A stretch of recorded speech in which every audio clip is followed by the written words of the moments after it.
Hi everyone, and thanks for watching this new video. My name is Jetske and I'm living in Uganda. No!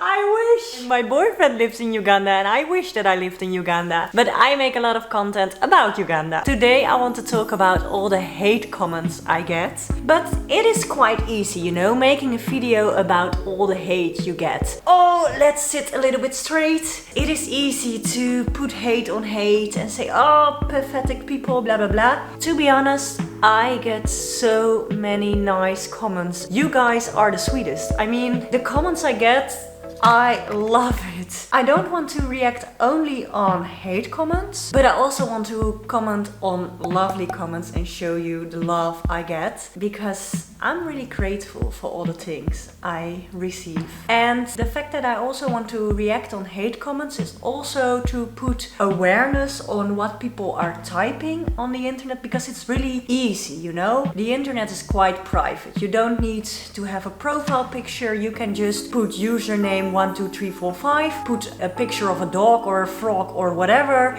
and share the hate in the comments. So that is really easy to do.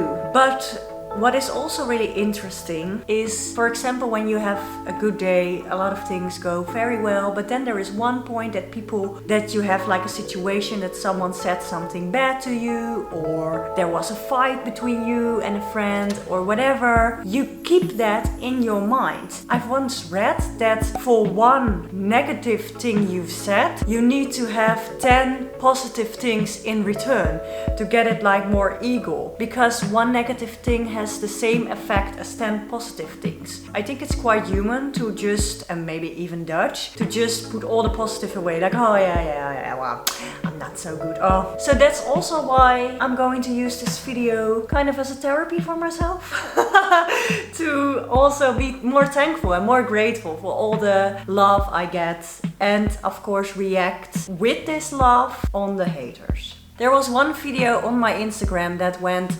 viral. It happens that also people who doesn't like the video start to react. And this was a video actually just me telling the story about how I met my boyfriend and that I quit my job to go to Uganda to see him again. There were also people who loved this video a lot. Thank you for all those people. Oh, now I get already the first hate comment on top. Well, this was kind of sweet. Someone commented, I was like, oh, until I came to the comment and went from yay to girl, you both look lovely, best wishes to you both, thank you. Yeah, the comment section was not very positive, because the one who is now on top was like, so she will get pregnant by this man, then 17 till 20 years. Oh no, wait, sorry, this was a positive one. Sorry, excuse me. This was one that I thought it is very funny. So she will get pregnant by this man, then 17 till 20 years later, their son will be playing for the Dutch Premier League. And I commented already, that will be maybe my husband's wish, but I don't care where my kid will play if I am blessed to get kids. Now let's go to the hate. One commented, are you kidding? He wants your money. And it was a girl. This comment get so much reactions, but it went a little bit wrong, because a lot of people got to know my sarcasm and some people thought that I was speaking the truth. Because what I answered was, yes, of course he wants my money and I want his BBC, and if you don't know what BBC is, just Google. And I said, that's the deal we made. And then I get also the reaction, don't fetishize black people. People take life so serious. Of course, that was not the deal we made. Imagine if we did. You know why I said that I can't take those things serious. And what I found interesting is that people got angry, and then the person who commented this said, yeah, I had the same situation, he only did it for my money. And that was my point, that I was like, I'm so sorry. To be honest, I feel really sorry. If you are in this situation, I can totally understand why you comment like this, because this is your way you see things. And when you see a situation which is similar to your situation, you put your fears, your traumas on this situation. And this is, I think, something we all do in life. If I have bad experience with for example, white man, and my best friend is going out with a white man, I would like warn her, like, oh, don't go out with white men, they are always blah blah blah blah. But that's not true. I mean, not all white men are wrong. It's just my bad experience with white men, and maybe I had it 2 times, 3 times, 4 times. That still doesn't mean that all white men are bad people. You know what I mean? So I could totally understand why she put it this comment, and yeah, I'm not even mad of this person. I feel sorry. Then there was another guy, I think from Uganda. He was not amused about the fact how my boyfriend looked like. He said, of all Ugandan men in corporate, well-dressed, suit and ties, highly educated, you choose a Rasta man. Shame on you, because I thought directly of the hype on TikTok, like, I need a man in finance, trust fund, blue eyes, 6'5".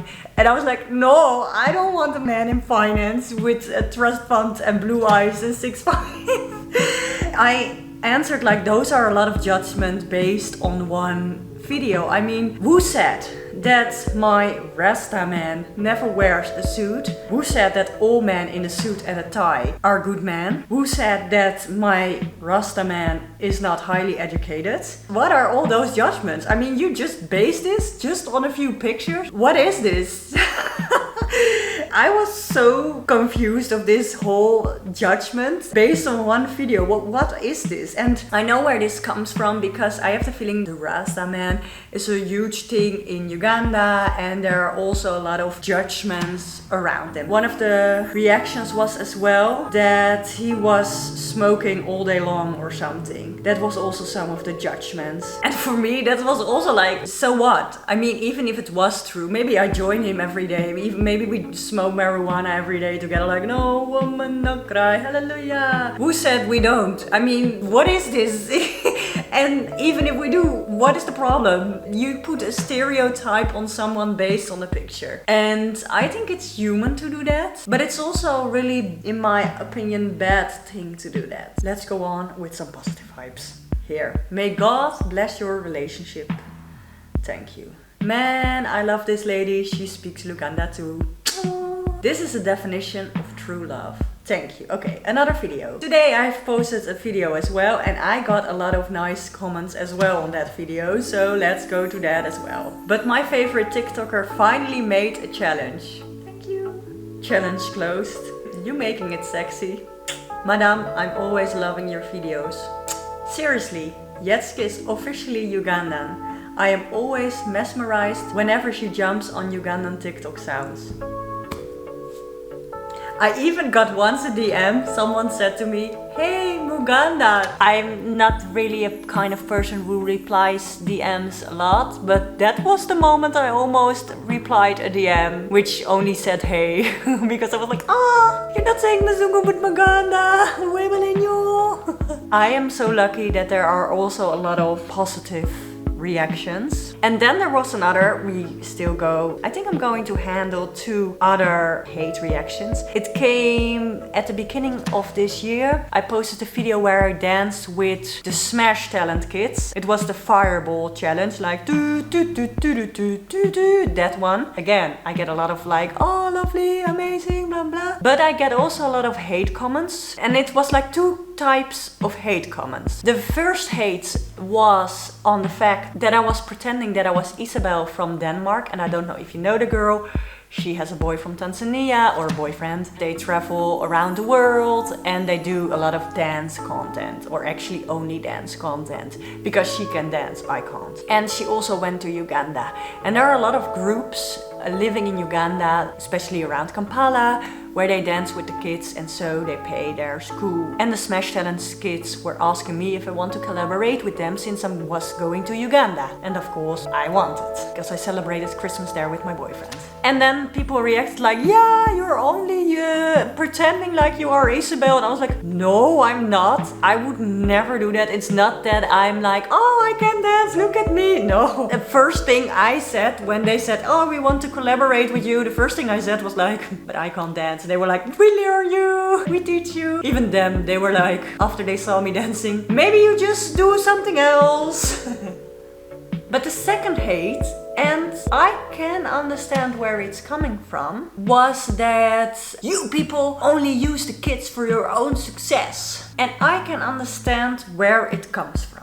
Because also this is a really thin line. And somehow, I'm gonna say this, I'm even agree on those people. Nowadays, you have some family vloggers. And to be honest, kids are the most amazing content. They are impulsive. They have no mask yet. They are great, you know? It is just a fact. But there are some parents who use their kids to get rich. We have even a family here in the Netherlands as well, and a lot of people are now trying to stop them because it is not okay. They post every day a vlog of their kids and they show everything of the kids. The kids have no private life at all. When I am blessed to get a kids, probably they won't be on social media. Maybe sometimes walk around, or maybe from the back, or maybe with an emoticon on their face to make them more private. Last week my friend was with me to the Africa festival. She wants to be in front of the camera. She likes it, she have no problems with it. But I have a lot of friends and family members and even my boyfriend who are not really fan of the camera, and sometimes my boyfriend appears in it, but not always. And also with the kids, I mean, I don't want to decide for my kids whether or not it's coming in the camera. It is my channel, and I can understand why people are commenting it. Because in the Netherlands we have a whole law to protect children, and now it's like a thin line. Like on the one hand, I'm trying to help them, to support them to get the school fees. But on the other hand, you can indeed see it like, oh, I'm using it to get more famous because those are kids and it always works. So I can understand that thin line. In my mind it was like, oh, I want to help them and get school fees, and the people who are filming are all adults and they are agree on it and the kids are happy. I see them, they are happy. But I can understand the comments, and I'm somehow agree even on it. We all should be very careful when we are putting kids online, because you never know where it ends up and what people are doing with the content. Let's end with some nice comments again. Oh, this was also really nice. Our in-law. And then someone saying Dutch, goedenavond, good evening. You kill me, I get a lot of you kill me. This was the sound of full figure. People were also afraid one day that I hating full figure or that she will hate me, but I never met this whole woman in person. But I'm not into politics of Uganda. Of course, I know a little bit of it. I'm always looking at persons, and this woman is just a vibe. I love her vibe. I can't say. She has a lot of confidence, and I love that. I can only love that. One day you will make me lose my job. Okay. It was a crazy year. I was today even, I'm always filling the numbers like every month, how much I grew and how much followers I gained. And I saw the difference between this year and last year. And I grew so fast in 1.5 years. It's crazy, and I'm so thankful. You don't even know. I'm so grateful. And even all the few hate I get, I understand it. Haters will be always there. And what I always keep in mind is, and remember this sentence, it will change the rest of your life. If you stop judging yourself, you will stop judging others. And it's also working the other way around. If you stop judging others, you will always stop judging yourself. So those people who judge, they are the most insecure people on this planet. When I indeed stop judging myself, I used to stand in front of the mirror and like, oh, I look like this, oh, I'm ugly, oh. I'm also stopped judging people. And now I don't care how people look like, if they are whatever they wear, how big they are, whatever the hair color is, purple. I mean, I don't care. You do you. And again, I want to thank you all so much. So thank you, Webelenyo, and I see you next week. And maybe with another update from Uganda or our whole plan to let my boyfriend come to the Netherlands. Bye bye!